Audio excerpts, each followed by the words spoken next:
Bom dia, crianças, tudo bem? Hoje nós vamos continuar falando sobre a época do Renascimento. Vamos ver o que eles faziam nesse período. Então, abra o seu livro na página 97 e acompanhe a professora na aula. Em busca de novas riquezas. Ali, observando a imagem, representa a cidade de Veneza por volta do século XII. O Renascimento também despertou em parte da população o desejo da busca por novas riquezas. Muitas pessoas se arriscaram pelos oceanos em busca de novas terras, novos produtos para serem comercializados. As grandes navegações, por exemplo, intensificaram o comércio entre os países, principalmente o comércio de especiarias. Lembram, né, que a gente já falou sobre isso? E os tecidos vindos do Oriente. A tela do lado retrata Veneza, uma cidade muito importante para o desenvolvimento do comércio no território onde hoje se localiza a Itália. Então, observe bem essa imagem, que retrata um importante momento do desenvolvimento do comércio. Lembra que nós falamos sobre a evolução dos navios, né? As caravelas, que eram utilizadas para ter mais rapidez na navegação pelo oceano, os instrumentos que eles utilizavam.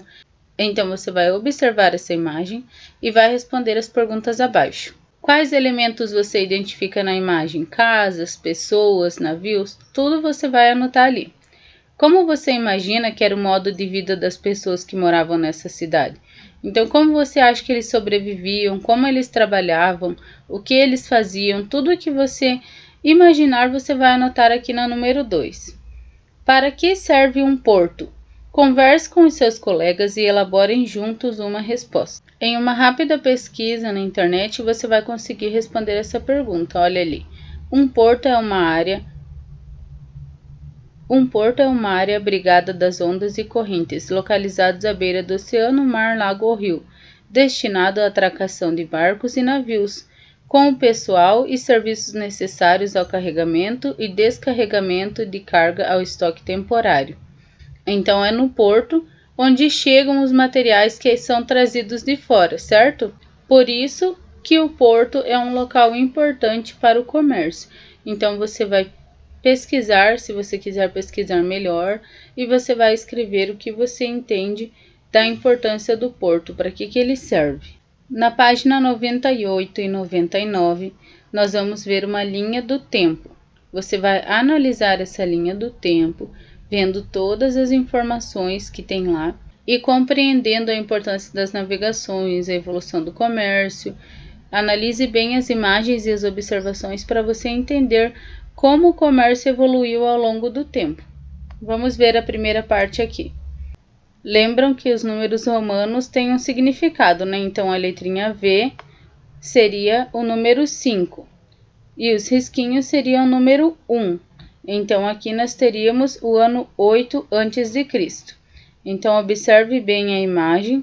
Os gregos também foram grandes comerciantes e navegavam pelo mar Mediterrâneo, comercializando com os povos.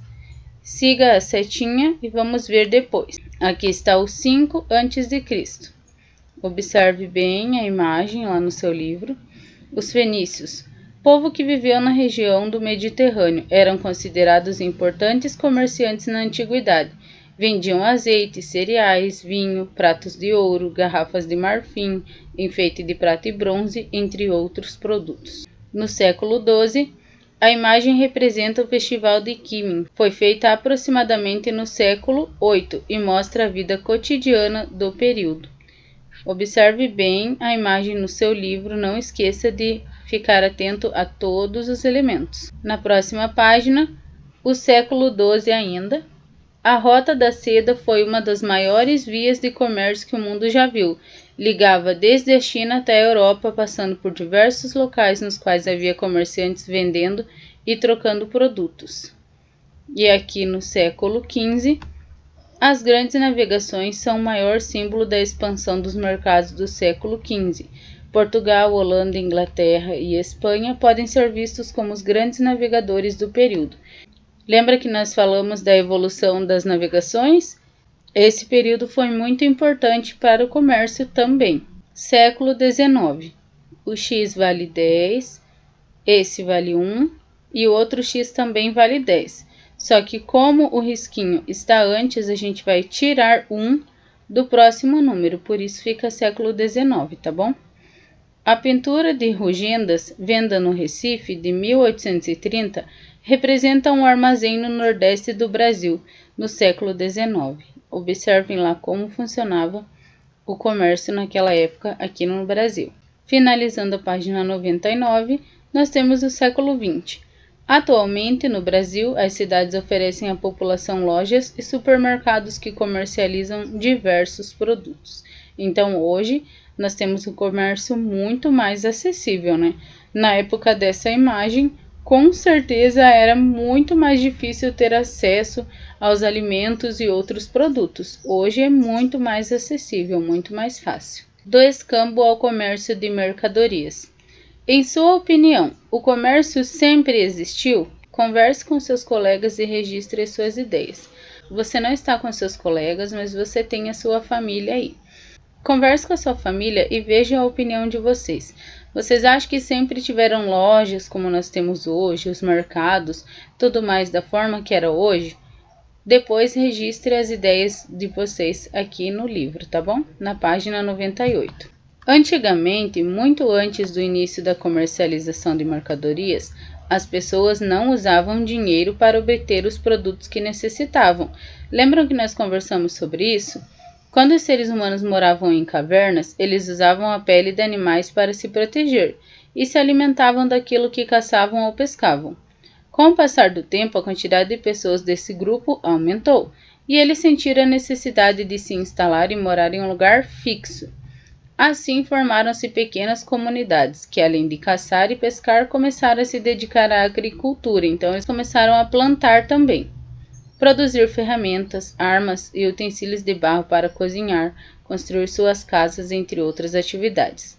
Lembram que nós já estudamos tudo isso, né? Quando as pessoas dessas comunidades sentiam a necessidade de ter um produto que não produziam, elas procuravam uma família de sua aldeia e trocavam.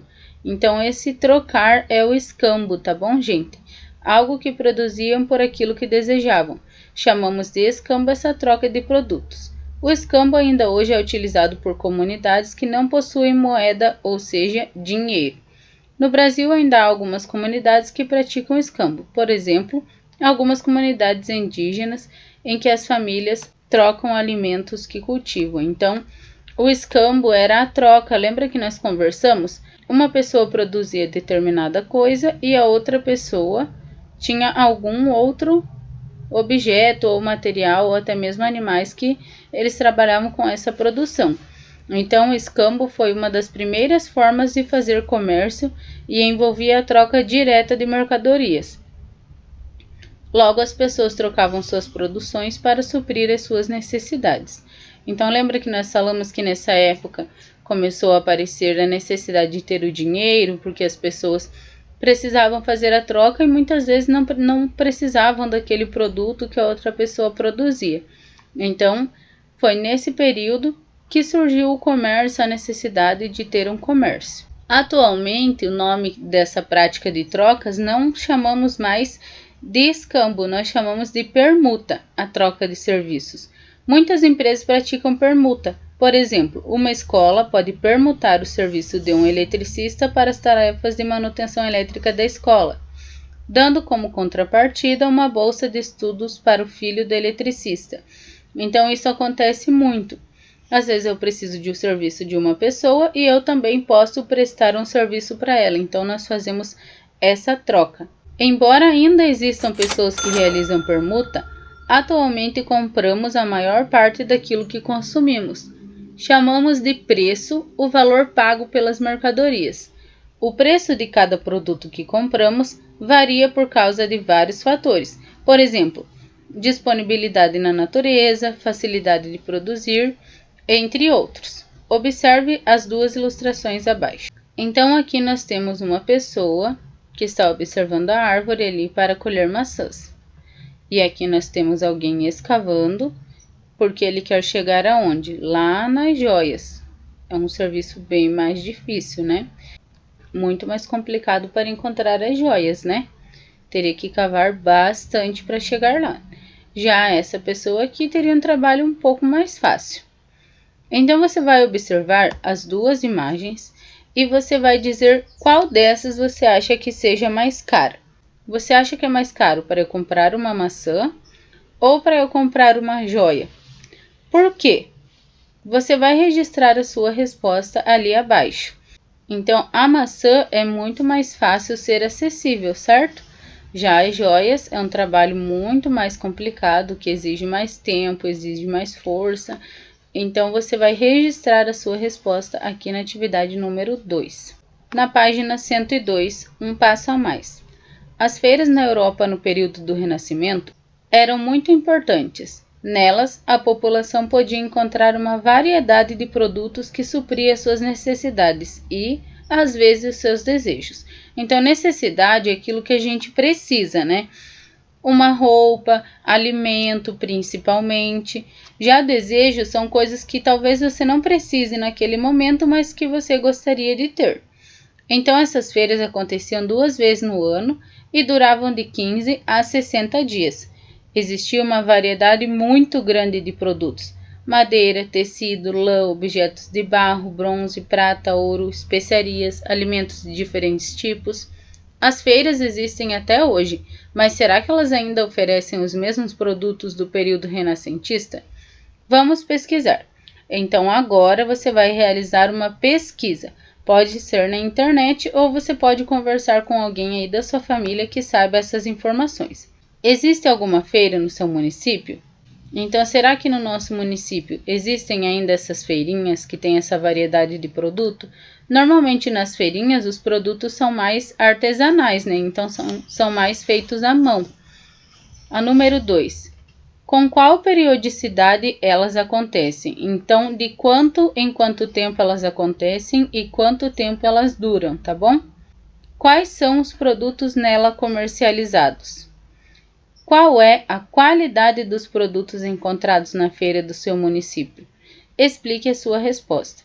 Então, normalmente nas feiras, os produtos são muito mais artesanais, certo? São feitos com muito mais cuidado, é uma produção mais lenta.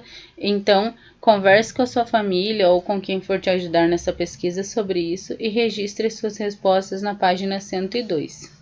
Por final, depois que você realizou aquela pesquisa, você vai pesquisar em sites, jornais, revistas, imagens de outros tipos de feiras existentes na atualidade e os produtos que são encontrados em cada uma delas. Não esqueça de colocar o nome da feira e o local onde ocorreu. Então, você vai colocar uma imagem aqui. Caso você esteja em casa, não tenha impressora para imprimir da internet, ou não tenha um jornal, uma revista, você pode olhar uma imagem na internet e reproduzir a imagem da feira aqui. Não esqueça de colocar uma legenda na imagem que você colocar. Nessa legenda deve ter o local, o nome da feira, né, o nome da cidade, o local onde ela ocorre, e se você tiver essa informação, você também pode colocar a data em que isso aconteceu. A atividade número 6 não será possível de ser realizada, pois só conseguiremos fazer isso depois que nós voltarmos para a escola e pudermos retomar os conteúdos com o nosso colega. Essas são as atividades de hoje. Faça com bastante atenção, esse é um assunto muito legal para você conversar com a sua família. Um beijo e até a próxima aula!